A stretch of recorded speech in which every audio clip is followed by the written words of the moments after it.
नमस्कार साथियों, स्वागत है आप सभी का हमारे YouTube channel Shri Hans mind institute पर। आज का तारीख है 12 दिसंबर 2023 और इस दिन के करंट अफेयर्स के सभी अति महत्वपूर्ण प्रश्न हम लोग इस वीडियो में डिस्कस करेंगे। तो आने वाले जितने भी प्रतियोगी परीक्षाएं हैं इसके लिए बेहद महत्वपूर्ण यह सेशन होने वाला है। तो वीडियो को अंत तक देखिएगा और चैनल पर नए हैं तो चैनल को ज़रूर सब्सक्राइब कर लीजिएगा। ठीक है, चलिए वीडियो को शुरू करते हैं, लेकिन उससे पहले आज का मोटिवेशन देख लेते हैं। आज का मोटिवेशन है, कठिन परिस्थितियों में संघर्ष करने पर एक बहुमूल्य संपत्ति विकसित होती है जिसका नाम है आत्मबल। बिल्कुल सही बात है। जब आपका सिचुएशन सही नहीं है, यानी कि आपका समय जो है वो आपके विपरीत चल रही है, उस समय अगर आप साहस करके जो काम कर रहे हैं ना, और वो काम करके जो आपको अंदर में डेवलप होगा उसी को आत्मबल कहते हैं। ठीक है, तो ये याद रखिएगा। आप बस खाली कठिन परिस्थितियों में आप अपने धैर्य को बनाए रखिए और मेहनत और लगन के साथ प्रिपरेशंस को जारी रखिए। ठीक है, चलिए इसी मोटिवेशन के साथ हम लोग पहला क्वेश्चन देख लेते हैं। हाल ही में सुप्रीम कोर्ट ने एक ऐतिहासिक फैसले में संविधान के किस अनुच्छेद को निरस्त करने के केंद्र सरकार के फैसलों को बरकरार रखा है? यानी कि जब केंद्र सरकार जम्मू एंड कश्मीर से 370 हटाया था तो उस पर इसमें डिसीजन आना था कि ये सही है या नहीं है। तो उस डिसीजन को सुप्रीम कोर्ट ने सही ठहराया है, यानी कि वहाँ से 370 जो है वो मतलब आर्टिकल जो है, धारा जो 370 है उसको हटाना सही माना है सुप्रीम कोर्ट के द्वारा। ये फैसला दिया गया है और ये बहुत ही अहम फैसला है सुप्रीम कोर्ट का, ये याद कर लीजिएगा। ठीक है, हमारे CJI DY चंद्रचूड़ ने बोले हैं उन्होंने कि जो वहाँ के आर्टिकल 370 था वो एक टेम्पररी था, मतलब टेम्पररी वहाँ पे स्पेशल स्टेटस दिया हुआ था, वो कभी भी हटाया जा सकता है और ये अच्छा चीज़ है। और ये भी केंद्र सरकार को निर्देश दिए हैं कि वहाँ पे जल्द से जल्द जम्मू एंड कश्मीर को राज्य का दर्जा दिया जाए, बहाल किया जाए। ठीक है, और इलेक्शन कराया जाए। ठीक है, अभी देखिए जम्मू एंड कश्मीर में परिसीमन आयोग का भी वहाँ पे जाना तय हुआ है कि परिसीमन आयोग वहाँ जाएंगे और उसके बाद फिर कौन सा कितना सीट होगा वहाँ पे उसके हिसाब से डिसाइड होगा। ठीक है, सुप्रीम कोर्ट ने एक ऐतिहासिक फैसले में संविधान के 370 को अनुच्छेद 370 को हटाने के केंद्र सरकार फैसले को बरकरार रखा है। इस अनुच्छेद के तहत पूर्ववर्ती राज्य जम्मू एंड कश्मीर के विशेष दर्जा की दिया गया था, है ना। विशेष दर्जा में बहुत सारा चीज़ था कि आप वहाँ पे जाके ज़मीन नहीं खरीद सकते हैं, बहुत कुछ वैसा था, स्पेशल स्टेटस, है ना। 2019 में केंद्र ने अनुच्छेद 370 को निरस्त कर दिया था और राज्य को 2 केंद्र शासित प्रदेशों में बांट दिया था, लद्दाख और जम्मू एंड कश्मीर। ये याद कर लीजिएगा। अभी का डेट में अगर अभी अभी तो जम्मू एंड कश्मीर ये राज्य नहीं अभी फिर से घोषित हुआ है, लेकिन आज का डेट में अभी आपको मालूम होना चाहिए कि 28 राज्य है हमारे देश में और 8 यूटी है, यानी कि केंद्र शासित प्रदेश। अगर जम्मू एंड कश्मीर ये होते हैं, राज्य बन जाते हैं, तो आप सोच लीजिए कि यूटी से एक जो है इसको हटा दिया जाएगा, माइनस हो जाएगा और फिर से हमारे राज्य में, हमारे भारत में 29 राज्य हो जाएंगे। ठीक है, ये याद कर लीजिएगा।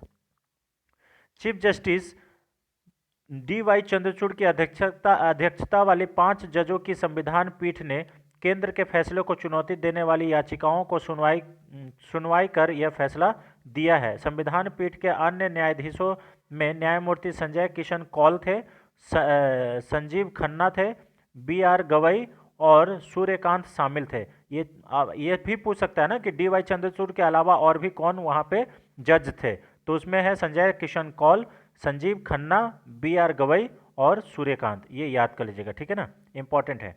सुप्रीम कोर्ट ने कहा कि अनुच्छेद 370 एक अस्थायी प्रावधान था और इसे हटाने का अधिकार राष्ट्रपति के पास है। ठीक है, क्योंकि आपको मालूम होगा कि जब वहाँ पे स्पेशल स्टेटस दिया गया था तो हमारे संविधान सभा के द्वारा दिया गया था। संविधान सभा के द्वारा वहाँ पे बोला गया था कि आप खुद का वहाँ पे संविधान बना सकते हैं। आपको जम्मू एंड कश्मीर का इतिहास मालूम होगा कि जो राजा हरि सिंह थे वो एग्रीगेशंस पे साइन किए थे जब पाकिस्तान उनके ऊपर हमला कर रहा था। तो राजा हरि सिंह भारत के तत्कालीन प्रधानमंत्री से ये कहे थे कि आप हमारी मदद कीजिए। तो हमारे जो प्रधानमंत्री हैं उन्होंने ये कहा था कि हम आपको ऐसे मदद तो नहीं कर सकते हैं, उसके लिए आपको हमारे भारत में विलय होना पड़ेगा। ठीक है, तो वही फिर विलय होने का पेपर पे साइन हुआ, फिर भारत के द्वारा वहाँ सैनिक भेजा गया और पाकिस्तान को वहाँ से खदेड़ा गया। ऐसे करके भारत में जम्मू एंड कश्मीर को विजय हुआ। फिर उसके बाद संविधान सभा ने उसको स्पेशल स्टेटस दे दिए कि स्पेशल आप संविधान बना सकते हैं, वहाँ का अपना सिटीजनशिप होगा, ठीक है, और उसके बाद वहाँ का जम्मू एंड कश्मीर का अपना झंडा होगा। तो ये सब बहुत सारा चीज़ दिया हुआ था जो कि 2019 में केंद्र सरकार के द्वारा इसे हटा दिया गया था, ठीक है। अगस्त 2019 में कोर्ट ने लद्दाख को जम्मू एंड कश्मीर से अलग कर केंद्र शासित प्रदेश बनाने के फैसले को भी बरकरार रखा है, ये भी याद करें। सुप्रीम कोर्ट ने कहा कि जम्मू एंड कश्मीर को जल्द से जल्द राज्य का दर्जा बहाल करना चाहिए, ऐसा कहा गया है इनके द्वारा, ठीक है ना, इंपॉर्टेंट है। अब सुप्रीम कोर्ट से रिलेटेड कुछ इंपॉर्टेंट क्वेश्चंस देख लेते हैं। जैसे सर्वोच्च न्यायालय के प्रथम मुख्य न्यायाधीश कौन थे, तो हीरा लाल जे कानिया थे। सर्वोच्च न्यायालय के प्रमुख न्यायाधीश के पद पर सर्वाधिक लंबी अवधि वाले पदस्थ कौन थे, वी आई चंद्रचूड़, यानी कि अभी जो डी वाई चंद्रचूड़ है उनके पिताजी सबसे ज़्यादा लंबा कार्यकाल सर्विंग करने वाले चीफ जस्टिस ऑफ इंडिया रहे हैं। और सबसे कम समय तक कौन वहाँ पे सीजीआई रहे हैं, तो कमल नारायण सिंह, ये याद कर लीजिएगा, ठीक है। सर्वोच्च न्यायालय के किस मुख्य न्यायाधीश ने 20 जुलाई 1969 से 24 अगस्त 1969 तक कार्यकाल राष्ट्रपति के रूप में कार्य किया है, तो ये है एच.एम. हिमायतुल्लाह, इसे याद कर लीजिएगा, एच.एम. हिमायतुल्लाह। वर्ष 1973 में सर्वोच्च न्यायालय के किस मुख्य न्यायाधीश की नियुक्ति के समय प्रथागत वरिष्ठता के सिद्धांत को पहली बार त्यागा गया था, तो ये ए.एन. राय है, ये याद कर लीजिएगा, ए.एन. राय, ठीक है। निम्नलिखित में से उच्चतम न्यायालय की सबसे पहली महिला न्यायाधीश कौन थी, तो फातिमा बीबी थी, ये याद कर लीजिएगा। लेकिन महिला, ये उच्चतम महिला न्यायाधीश है, मुख्य न्यायाधीश अभी तक सुप्रीम कोर्ट में कोई नहीं बनी है। संविधान की व्याख्या करने का अंतिम अधिकार किसके पास है, तो सर्वोच्च न्यायालय के पास है, ये याद कर लीजिएगा, सुप्रीम कोर्ट के पास।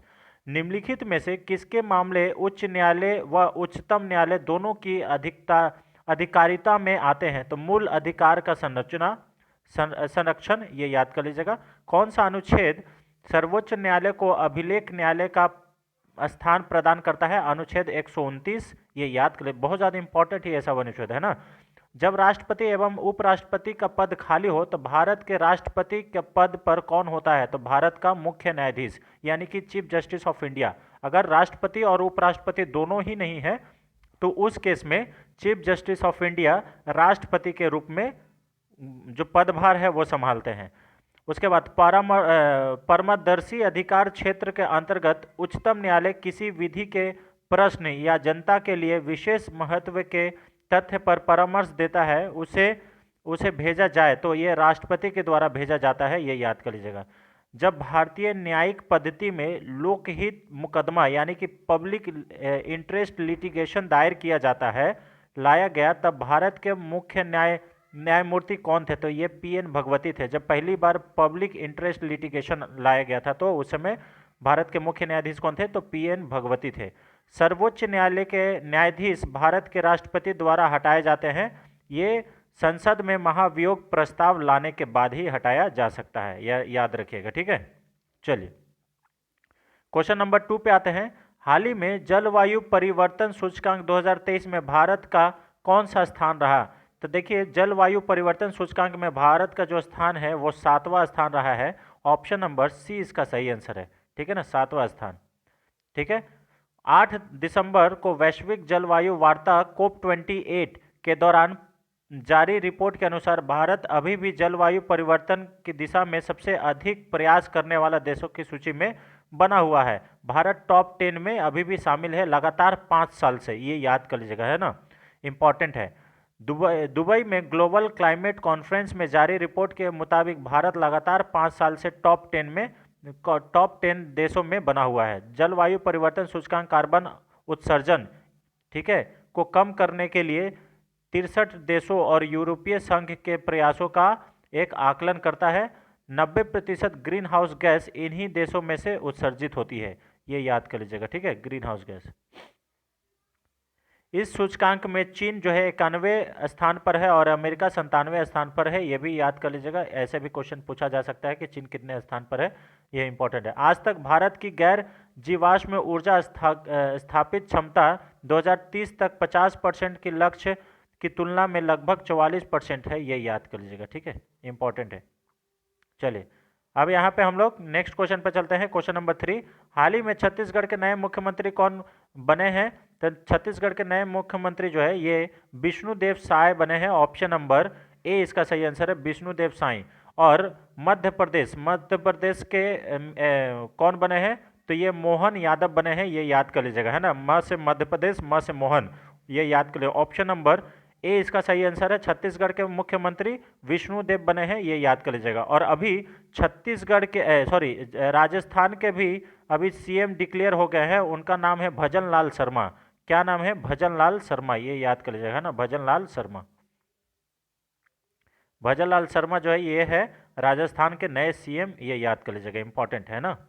चलिए, विष्णुदेव सहाय जो है ये साय छत्तीसगढ़ के नए मुख्यमंत्री हैं। भाजपा के नव निर्वाचित विधायक के 54 विधायक की बैठक के दौरान उन्हें भाजपा विधायक दल का नेता चुना गया है, ये याद कर लीजिएगा। उन्हें छत्तीसगढ़ की कुलकर्णी विधानसभा सीट से चुनाव जीता और छत्तीसगढ़ में बीजेपी ने 90 में से 54 सीट जीती है, ये याद कर लीजिएगा, इंपॉर्टेंट है ना। उसके बाद वर्ष वह 2006 में भाजपा के प्रदेश अध्यक्ष बने और केंद्रीय इस्पात, खान, श्रम और रोजगार राज्य मंत्री के रूप में भी कार्यभार संभाला है, इसलिए इनको अभी ये मुख्यमंत्री का पद मिला है। ठीक है, क्वेश्चन नंबर 4 पे आते हैं। हाल ही में बिहार के पटना में केंद्रीय गृह मंत्री अमित शाह की अध्यक्षता में पूर्वी क्षेत्रीय परिषद की बैठक का कौन सा संस्करण आयोजित की गई थी? तो देखिए, ईस्ट जोनल काउंसिल मीटिंग हुआ है पटना में, ठीक है। और ये कितना नंबर का संस्करण था? तो ये था 26वां नंबर। ऑप्शन नंबर बी इसका सही आंसर है। 26वां नंबर का जो है ईस्टर्न जोनल काउंसिल का मीटिंग हुआ था। इसमें भारत के पहले सहकारिता मंत्री और भारत के गृह मंत्री अमित शाह ने अध्यक्षता की, ठीक है, इसे याद कर लीजिएगा। और कुछ दिन पहले भारत के राष्ट्रपति श्रीमती द्रौपदी मुर्मू भी बिहार के 3 दिवसीय दौरा पर आई थी और उस समय बिहार के कृषि रोड मैप का भी उद्घाटन की थी, ये याद कर लीजिएगा, ठीक है ना, इंपॉर्टेंट है।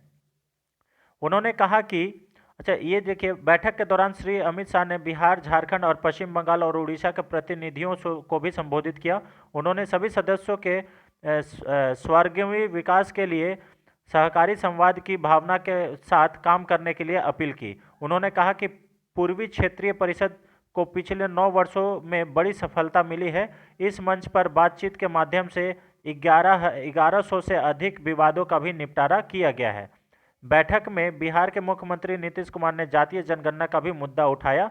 उन्होंने केंद्र से वंचित वर्गों को न्याय दिलाने के लिए भी जातीय आधार पर राष्ट्रव्यापी जनगणना कराने का भी कहा। यानी कि नीतीश कुमार का ये कहना था कि जाति गणना जो है वो आप पूरे भारत में कराइए, ठीक है, जातिगत गणना, ठीक है। बिहार सरकार के साथ साझेदारी में भारत सरकार के गृह मंत्री ने अंतर्राज्य परिषद सचिवालय के माध्यम से भी बैठक का आयोजन किया। प्रत्येक राज्य के 2 वरिष्ठ मंत्रियों के साथ सदस्य राज्यों के मुख्यमंत्रियों ने पूर्वी क्षेत्रीय परिषद की बैठक में भाग लिया। 26वीं पूर्वी क्षेत्रीय बैठक के उपाध्यक्षता बिहार के मुख्यमंत्री कर रहे थे, ठीक है। बिहार, पश्चिम बंगाल, उड़ीसा और झारखंड राज्य पूर्वी क्षेत्र परिषद में आते हैं, ये याद कर लीजिएगा। 1957 में राज्य पुनर्गठन अधिनियम 1956 धारा 15 से 22 ने 5 क्षेत्रीय परिषदों की स्थापना की थी, ये याद कर लीजिएगा। ये वाला लाइन इंपॉर्टेंट है, ठीक है ना। चलिए, अब बिहार के बात करें तो बिहार के मुख्यमंत्री बिहार के मुख्यमंत्री नीतीश कुमार है, राजधानी पटना है, इसे याद कर लीजिएगा। और वाल्मीकि टाइगर रिजर्व बिहार में ही है। आपको मालूम होगा कि गया जी बांध, ठीक है, ये भी बिहार में है, ठीक है। बहुत ज़्यादा इंपॉर्टेंट ये सब जो है आपको याद करना है, ठीक है। चलिए, और डॉल्फिन संग्रहालय भी बिहार में है, बिहार के पटना में, ठीक है। चलिए, क्वेश्चन नंबर 5 पे आते हैं। हाल ही में यूनिसेफ दिवस 2023 कब मनाया गया है? तो यूनिसेफ दिवस 2023 11 दिसंबर को मनाया गया है। ऑप्शन नंबर सी इसका सही आंसर है, 11 दिसंबर, ठीक है।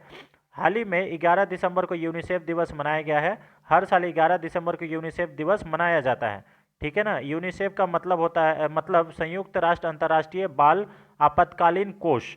संगठन का लक्ष्य है मानवीय सहायता प्रदान करके दुनिया भर के बच्चों को जान से बचाना, ये ऐसा है, ठीक है ना। मानवीय सहायता मतलब जहाँ पे ज़्यादा भूखमरी है, चाहे जहाँ पे मतलब जैसे अभी मानवीय सहायता कहाँ पे भेजा जाता है, जैसे मान लीजिए यूक्रेन और रसिया का वार हो रहा था, तो वहाँ पे बच्चे लोग का क्या दोष है ना। तो वहाँ पे ऐसे लोगों को जो भूखमरी से मर रहे हैं, या फिर बाढ़ प्रभावित क्षेत्र है, या फिर युद्ध से ग्रसित क्षेत्र है, तो वहाँ पे मानवीय सहायता देकर देकर बच्चों की जान बचाना, ठीक है, ये यूनिसेफ का काम है, ये याद कर लीजिए, ठीक है ना। यूनिसेफ के लिए फंड की शुरुआत द्वितीय विश्व युद्ध के बाद हुई और फिर 1953 में यह एक अस्थायी संगठन बन गया। 1946 में स्थापित यह संगठन बच्चों के अधिकारों की रक्षा के उद्देश्य में 1990 से अधिक देशों को काम करता है, ये याद कर लीजिएगा, ठीक है, इंपॉर्टेंट है। अब हम लोग कुछ इंपॉर्टेंट दिवस के बारे में बात कर ले जो कि दिसंबर में इंपॉर्टेंट है। एक दिसंबर को विश्व एड्स दिवस मनाया जाता है। 2 दिसंबर को राष्ट्रीय प्रदूषण नियंत्रण दिवस मनाया जाता है। 2 दिसंबर को ही गुलामी उन्मूलन के लिए अंतर्राष्ट्रीय दिवस मनाया जाता है। 2 दिसंबर को ही विश्व कंप्यूटर साक्षरता दिवस मनाया जाता है। 3 दिसंबर को विश्व विकलांग दिवस या अंतर्राष्ट्रीय विकलांगता व्यक्ति दिवस मनाया जाता है। 4 दिसंबर को भारतीय वायुसेना दिवस भारतीय नौसेना दिवस मनाया जाता है, ठीक है। उसके बाद 5 दिसंबर को आर्थिक और सामाजिक विकास के लिए अंतर्राष्ट्रीय स्वयंसेवक दिवस मनाया जाता है। 5 दिसंबर को विश्व मृदा दिवस मनाया जाता है। 6 दिसंबर को BR अम्बेडकर की पुण्यतिथि मनाया जाता है। 6 दिसंबर को ही राष्ट्रीय माइक्रो ओवन दिवस मनाया जाता है, ठीक है। उसके बाद 7 दिसंबर को सशस्त्र सेना झंडा दिवस मनाया जाता है। 7 दिसंबर को ही राष्ट्रीय नागरिक उड्डयन दिवस मनाया जाता है। 9 दिसंबर को अंतर्राष्ट्रीय भ्रष्टाचार विरोधी दिवस मनाया जाता है। 10 दिसंबर को मानवाधिकार दिवस मनाया जाता है। 10 दिसंबर को ही अल्फ्रेड नोबेल की पुण्यतिथि मनाया जाता है। 11 दिसंबर को यूनिसेफ दिवस मनाया जाता है और 11 दिसंबर को ही अंतर्राष्ट्रीय पर्वतीय दिवस भी मनाया जाता है, ये याद कर लीजिएगा, ठीक है। इंपॉर्टेंट है ये दिसंबर के दिवस, ठीक है। चलिए क्वेश्चन नंबर 6 पे आते हैं।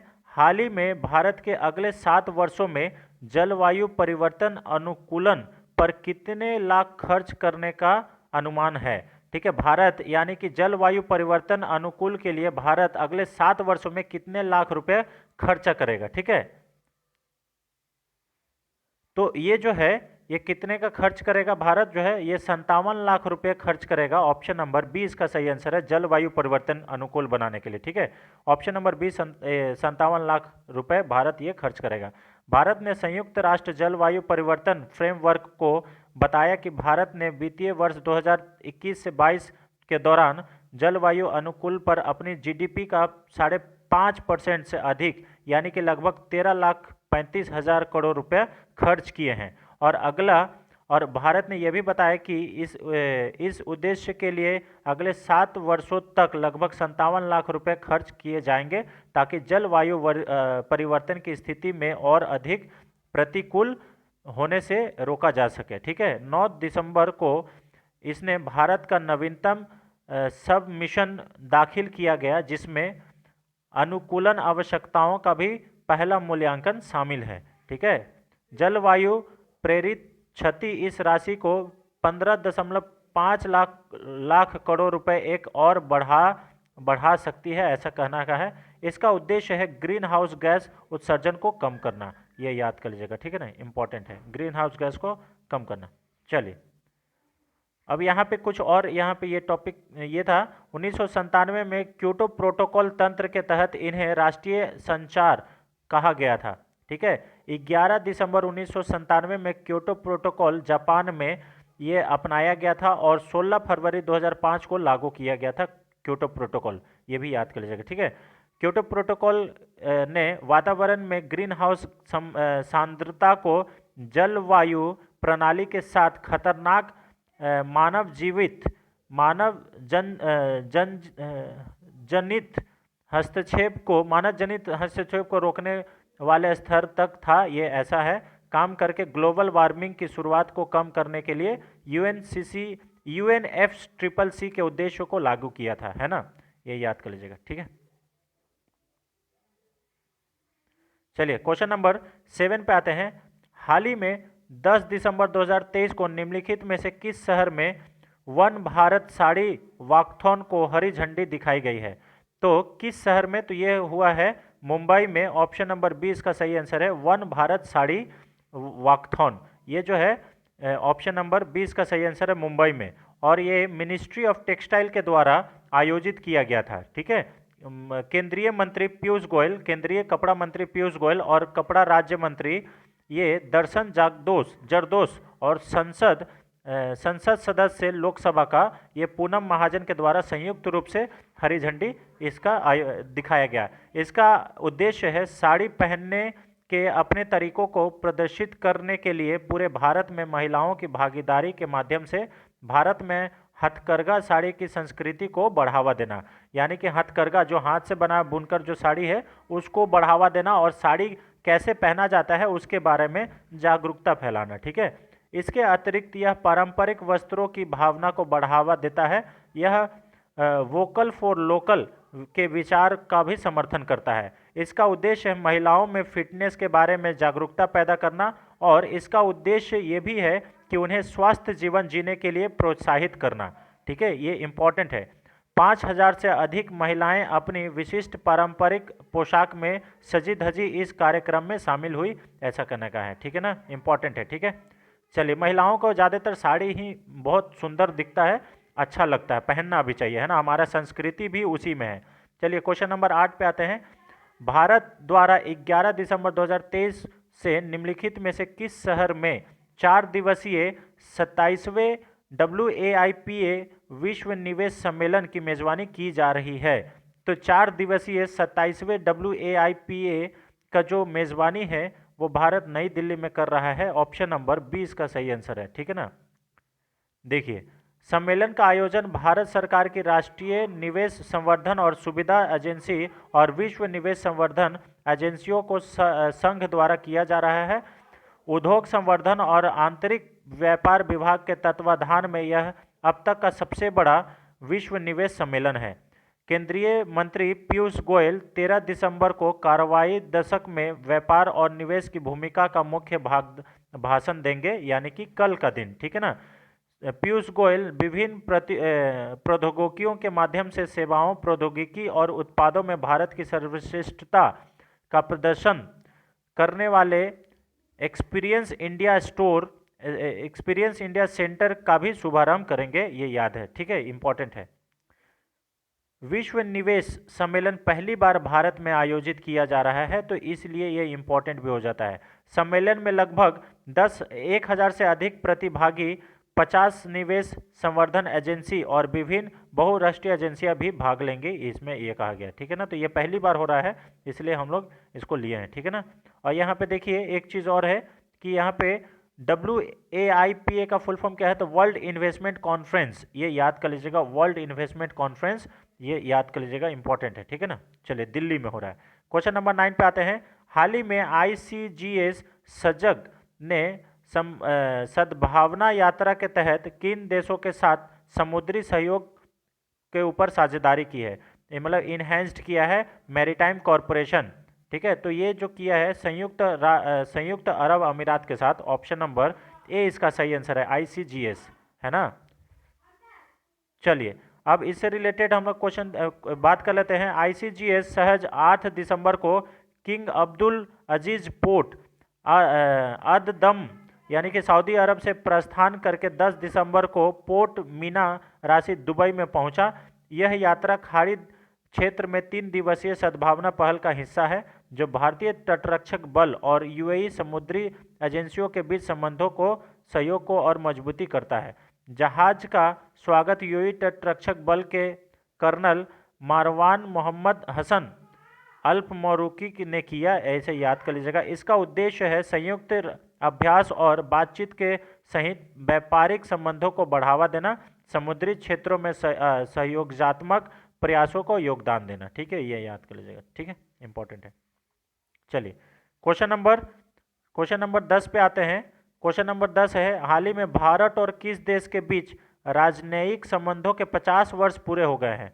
तो भारत और साउथ कोरिया के बीच राजनयिक जो संबंध है वो डिप्लोमेटिक रिलेशंस के 50 वर्ष पूरे हो गए हैं। ऑप्शन नंबर सी इसका सही आंसर है। ठीक है, इसका सियोल राजधानी है, आप लोग सभी लोग जानते हैं।